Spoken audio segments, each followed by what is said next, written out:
Advocating for Accommodations, Student Perspective. Learn how accommodations help a student who is visually impaired succeed in school. On screen, a child uses an electronic tablet.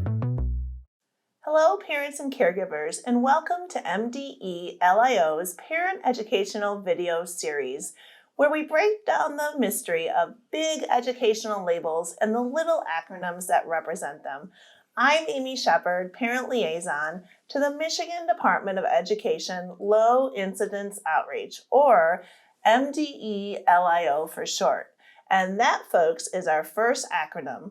As Parent Liaison, I'm always striving to share educational and community resources with families through conversation and active learning.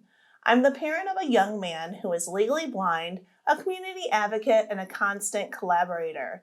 Today, I'm collaborating with Brandon Kim, a Huron High School senior. Hi, Brandon. Hi, Amy. Brandon, tell us a little bit more about yourself. Yeah, so as Amy mentioned, I am a senior at Huron High School. I am also on the swim team, and I used to be in the marching band and band here. Well, Brandon, we are so excited to have you here with us today to talk about the various accommodations that have helped you to be successful in school. So I'm really curious to know, how did this journey begin? So the visual condition I have is called Stargardt's, which is a hereditary condition that affects the central part of my vision, and it is progressive. So over the years, I have noticed it has gotten significantly worse. So in my early years of education, like elementary school, a lot of my work I got on large print and like large paper, or I used a CCTV to enlarge like normal scale paper. And then a CCTV is like a monitor with a camera attached that allows you to control the zoom functions to enlarge different things. But as I got to like middle school, I noticed a significant difference in my vision. So instead of using like large print in a CCTV, I switched to digital material. And I got that on my iPad. And as I am in high school right now, I still use an iPad.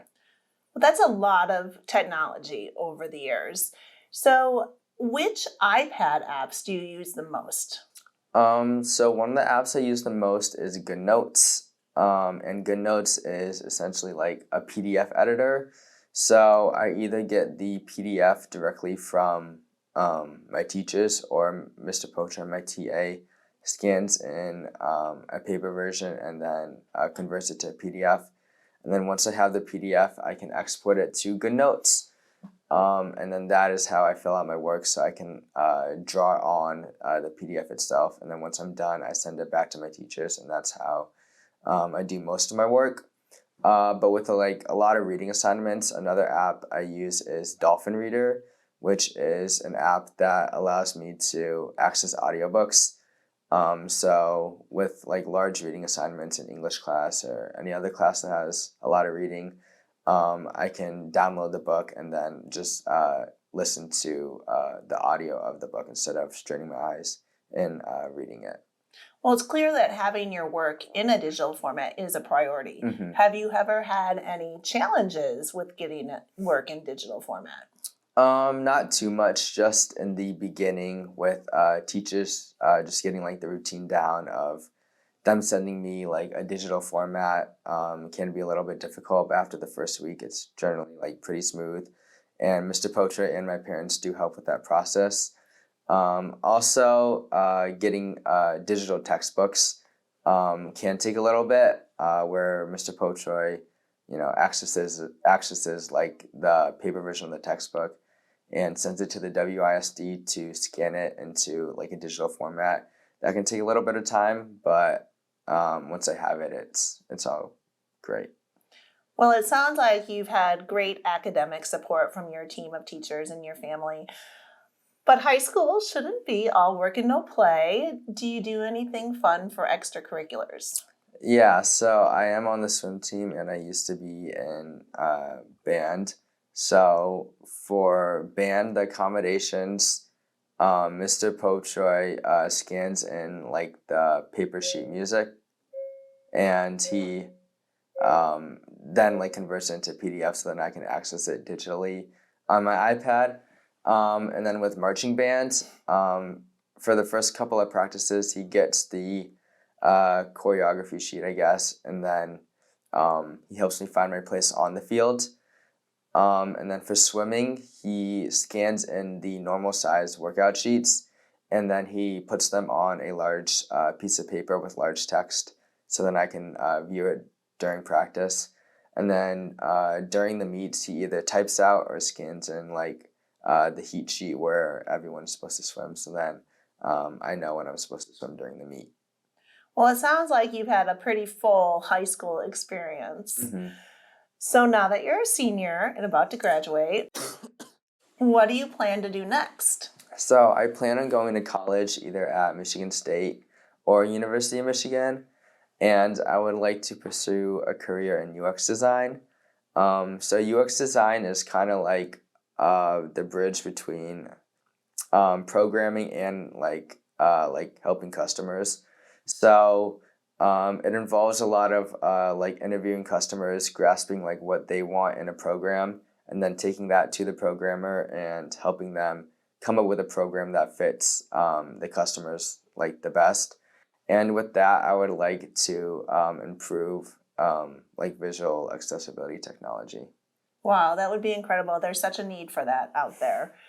So you're heading off to college, which means you must have taken the SATs. So tell me a little bit about what that process was like. So with getting accommodations, it is a little bit difficult just because it is such like a large nationwide test. Getting accommodations can be difficult and it can take like a long time. With the accommodations I got, I used like a large monitor and I got double time. So that was like really straining on my eyes, especially after like an extended period of time just staring at a screen. But I mean, there's nothing that you can do about it. Right. It is challenging, and I'm glad you were able to get the accommodations you needed to be able to take those tests successfully. So I'm sure you're eager to finish up this school year, but heading off to college can be pretty challenging itself. Are you nervous at all about going to college or living on your own? Not really. So over the past few years, I have been doing a lot of BSBP, so Bureau of Services for Blind Persons programs, and so they help a lot with like independence and living on your own. So the past few summers, I have lived on my own for like 3 or 4 months at a time. And then with like education, so this year and last year I did take quite a few AP classes, which is essentially like college education. So with like the education for college and like the living situation for college, I feel like I'm pretty set. Yeah, well, it does sound like a perfect way to prepare. And advocating for accommodations can be a lifelong journey, but you've already had so much success already. You are well on your way. I'm so happy that you were able to join us today. Thank you, Amy. It's my pleasure, and I wish you the best of luck. Parents and caregivers, be sure to visit the MDE LIO website for more videos in our parent educational video series. See you next time. Learn more at mdelio.org. Find more videos, get resources, and learn how MDE LIO can support you.